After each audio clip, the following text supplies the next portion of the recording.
Good day from sunny Oxnard. Mike Fisher, the Fish, here on 105.3 The Fan on our Fish Report YouTube channel. I appreciate you subscribing, as hundreds of you now have in the last 2 weeks or so. We do it every day. We do it live wherever the Cowboys are, in Oxnard or in Hawaii or in San Francisco, or obviously inside the Star at Frisco, as we've been doing around here for 30 years. Let's do a day 9 review of our time here in Oxnard and their time out on the field, getting ready for a walkthrough this morning and then a practice this afternoon, and then the blue-white, of course, the scrimmage, which is really a practice, but we'll call it a scrimmage, and that is Sunday, of course. We start out with our exclusive scoop from late last night, the MRI results on Zack Martin's back, we are told, came back, everything's okay. It's spasms, it's not structural. The Cowboys are not deeply concerned there. That doesn't mean that Zack Martin's going to jump back out on the field anytime soon. Might as well take it easy there.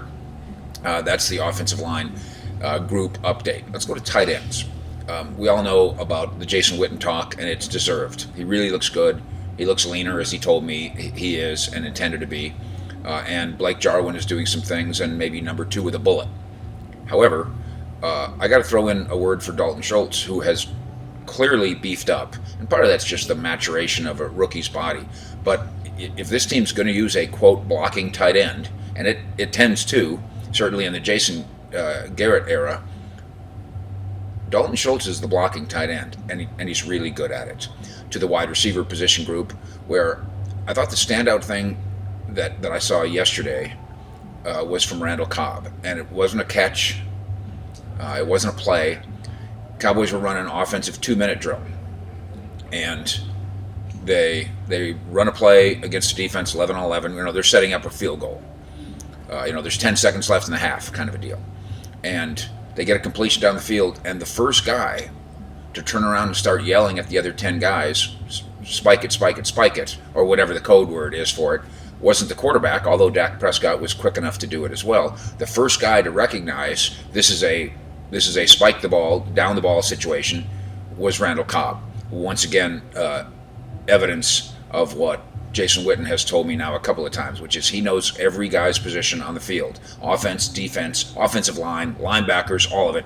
Randall Cobb, football IQ is off the charts. We should also note that Amari Cooper wins every route. And our man Jeff Kavanaugh, charting all this, says he has won every day, every time, against every defender, and that'll probably continue. The reason why, size and speed and all, but route running, very crisp for a guy his size. Amari Cooper, a standout certainly in this camp. At running back, we continue to look at Pollard as the guy who can make a difference, but as Alfred Morris as the guy that might be Zeke in the short term. There's rumors about Ezekiel Elliott and when's he going to come back. What about Sunday? And I continue to think that August 6th, which is Tuesday, is a big deadline day, but we will keep you posted on the rumors and on the reality as well. One thing about Tony Pollard, when he swings out of the backfield, just against air, just kind of just working through stuff, working through rhythm, he gets to his spot so much faster than Mike Weber and the rest do, so much faster. There is an electric difference in even the way Tony Pollard runs swing routes against air. It's very noticeable.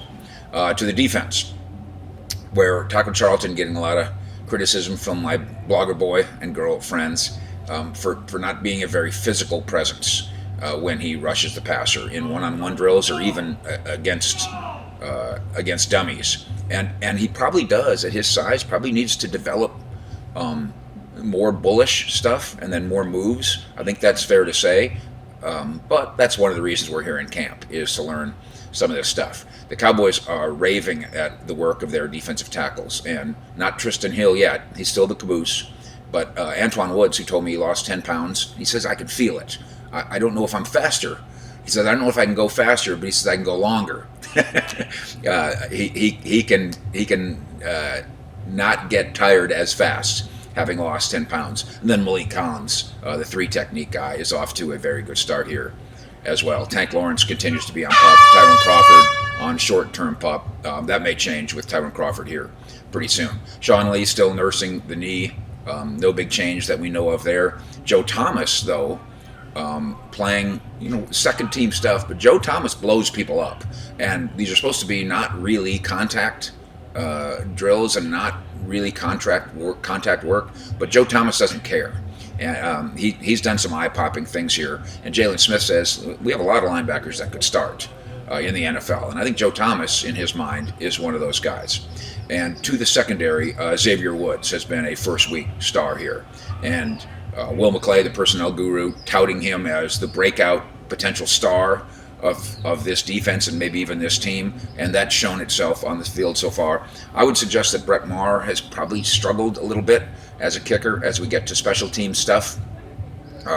And maybe between you wish Jeff Heath and his position were stronger, and you wish you didn't have to worry about Brett Maher, those might be the two, not counting contracts, those might be the two jump out issues of this first week at camp so far. We will keep you posted on this day of work and be all over the Blue Right scrimmage as well. Catch us on 105.3 The Fan, and also on Facebook and Twitter at Fish Sports. I really appreciate you subscribing to what we do here. There's not a lot of nonsense. There's not a lot of BS. It's football, and when Maverick stuff too. It's Cowboys and Mavericks the way we've been doing it for 35 years, covering pro sports, and we're glad that you appreciate that. Thank you. Fish out.